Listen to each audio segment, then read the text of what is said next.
लड़ाई के मैदान में उतरने से पहले ही अगर कोई हार मान जाए तो फिर उसे क्या कहेंगे। कुछ ऐसा ही हो रहा है कांग्रेस के साथ।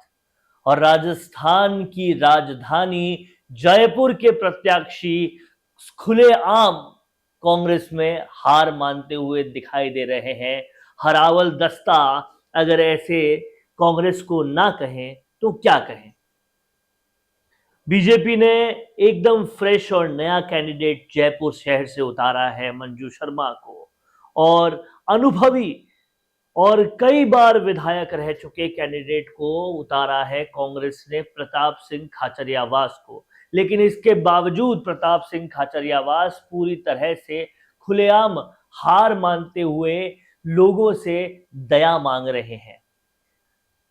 क्या दिखाता है ये, क्या कांग्रेस की स्थिति बताता है ये सब कुछ इस वीडियो में बात करेंगे और दिखाएंगे आपको क्या कुछ कहा है प्रताप सिंह खाचरियावास ने।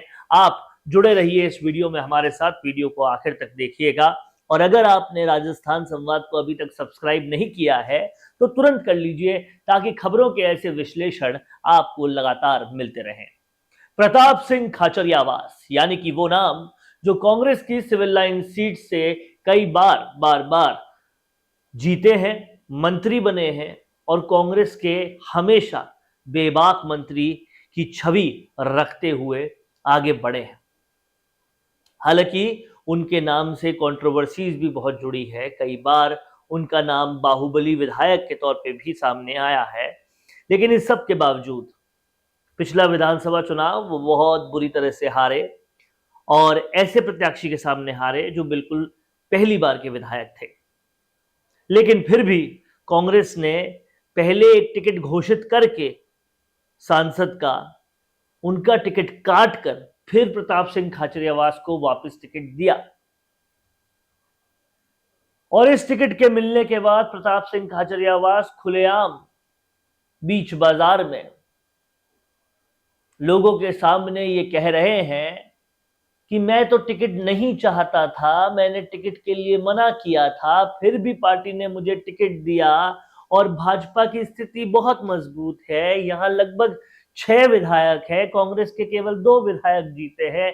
इस मजबूत स्थिति में भी मुझे खड़ा कर दिया है, लेकिन मैं फिर भी लड़ूंगा। इस तरीके से बात करने वाला अगर कोई कैंडिडेट हो तो वो पार्टी कैसे दम भर सकती है स्थितियां बदलने का।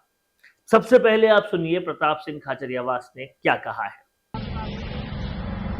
जयपुर के सब लोगों को जय सिया राम। सबसे मेरी विनती है, मेरी जितनी भी स्थिति है, इस कमजोर स्थिति में भी मुझे कांग्रेस पार्टी ने चुनाव मैदान में उतरने का मौका दिया है। और चुनाव जिस वक्त मैं मना कर चुका था, उसके बाद कांग्रेस पार्टी का आदेश हुआ नेताओं का, और मेरी जिम्मेदारी थी मैं चुनाव लड़ूं, चुनाव में मैं उतरा हूं। लेकिन आपकी बिना मदद के मैं नहीं जीत सकता, क्योंकि बीजेपी की पोजीशन बहुत साउंड है। वो 6 एमएलए उनके जीते हैं, यहाँ पर हमारे 2 जीते हैं जयपुर में। और इस वक्त मैं आपसे एक ही रिक्वेस्ट करूंगा, जब आप वोट डालने जाएं तो चुनाव निशान के साथ कैंडिडेट का नाम जरूर देखें और कैंडिडेट का भी आकलन करें।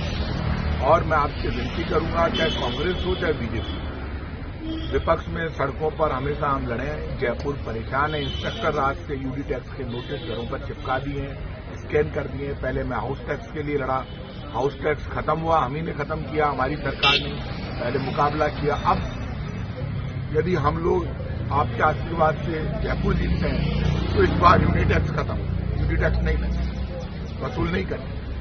पूरा जयपुर उजाड़ दिया, दुकान उजाड़ दी, फुटपाथ उजाड़ दिए। 3 पैसे 1 पैसे का काम इन्होंने जयपुर में नहीं किया। जो भी काम है वो सिर्फ हमारी सरकार के, कांग्रेस की गहलोत सरकार के समय के चल रहे हैं। और आप सबसे मेरी विनती है कि आप सब जितने भी लोग हैं, आप सबसे विनती करूंगा कि आप सब हमारी मदद करें और आप वोट करेंगे, आपका साथ मिलेगा तो ही हम बच पाएंगे, नहीं तो नहीं बच पाएंगे। आप सब वोट करेंगे। ये वही खाचरियावास है जो दमखम भरते थे हमेशा कि बुरी तरह से हरा देंगे बीजेपी को, दावा करते थे इतने वोटों से हार जाएगी बीजेपी। और विधानसभा में किए गए ये दावे धरे के धरे रह गए और सिविल लाइंस की अपनी विधानसभा भी वो नहीं बचा पाए।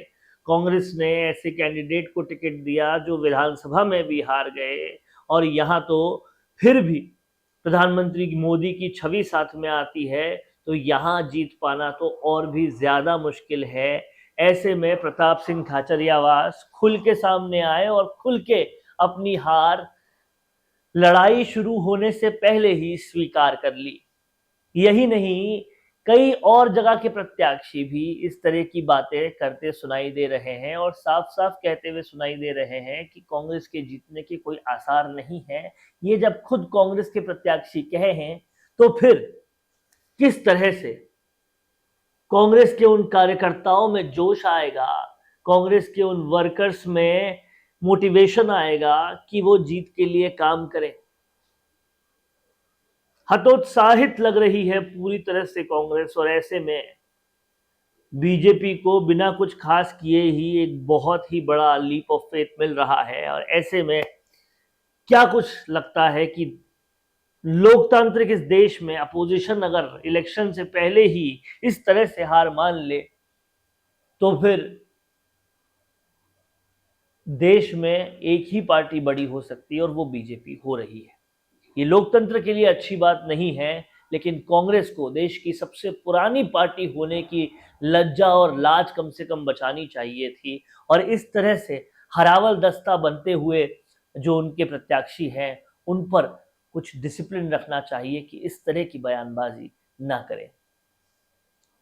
क्या लगता है आपको कि युद्ध से पहले हार मानना कितना सही है, और इस तरह से कैसे पूरे राजस्थान के कार्यकर्ता हतोत्साहित हो जाएंगे? आप कमेंट करके बताइए, और कैसा लगा आपको ये वीडियो ये भी कमेंट करके बताइए। साथ ही साथ राजस्थान संवाद को सब्सक्राइब करते जाइए। नमस्कार। कोरोना सोल्टेक क्वालिटी, डेडिकेशन और कस्टमर सेटिस्फेक्शन को प्रायोरिटी पर रखते हुए हर इंडस्ट्री की इलेक्ट्रिसिटी में कॉस्ट सेविंग कराने और उन्हें रिन्यूएबल एनर्जी की ताकत देने के लिए लगातार काम कर रहा है। क्योंकि कोरोना सोल्टेक में हमारा मानना है कि देश के रिसोर्सेज को सस्टेनेबल बनाने के लिए जरूरी है कि हम सबका उसमें बड़ा कंट्रीब्यूशन हो। इसीलिए सोलर प्रोजेक्ट्स की टाइमली डिलीवरी करते हुए एक पार्टनर की तरह आपकी इंडस्ट्री को हम अपडेट करते हैं और हमेशा आपकी सर्विस के लिए तत्पर रहते हुए सोलर एनर्जी का पूरा पोटेंशियल आपको मिले, इसी दिशा में काम करते हैं।